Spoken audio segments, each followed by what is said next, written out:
guys, so for today's video guys, so nandito tayo ngayon sa Maisan guys. So ang gagawin natin guys dito is to, so kung ganyan guys, so maguna-guna ba sa probinsya, tawag dito is magtanggal ng mga damo. So ayan guys, kung makikita nyo guys,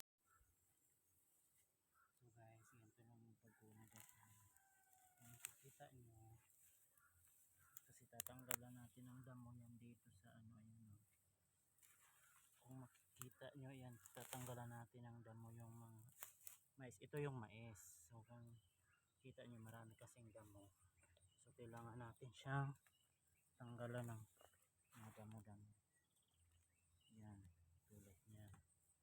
So sa mga nakaranas nito, guys, ayan, shout out sa inyo guys. So medyo mahirap. Ayan, ganyan lang.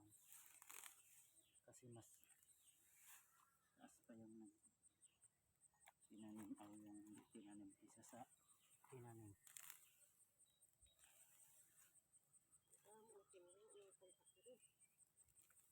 Ganito lang guys.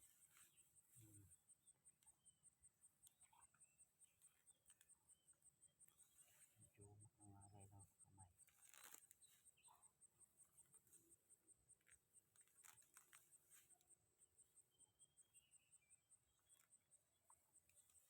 Ayan.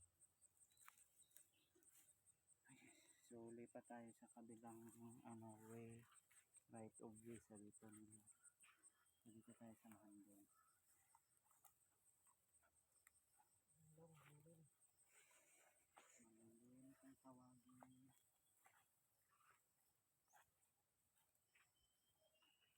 So dito tayo.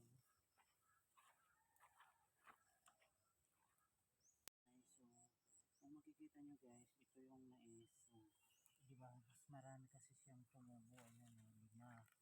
So kailangan natin tanggalin ng dalawa. So ayan guys, ayan o. Ganito lang naman paguna. So sa mga nakaranas nito guys, shout out guys sa inyo. Kung mga ayan, nakaranas kayo sa pag gantong gawain sa bukid, so shout out sa inyo guys. So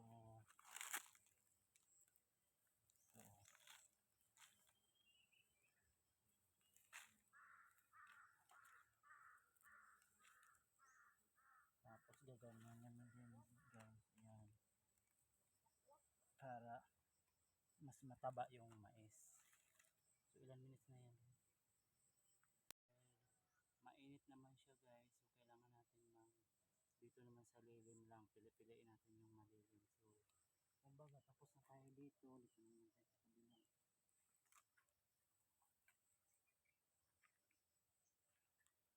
So ito guys,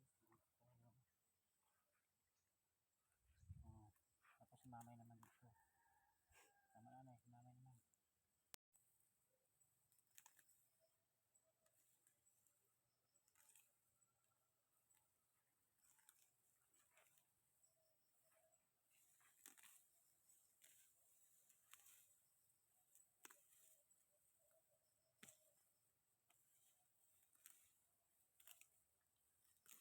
So ayan guys, thank you so much guys for watching guys. So please shout out sa mga nakaranas ng gantong gawain guys sa bukid o sa mga probinsya, kung tawagin is mag-uuma o magsasaka.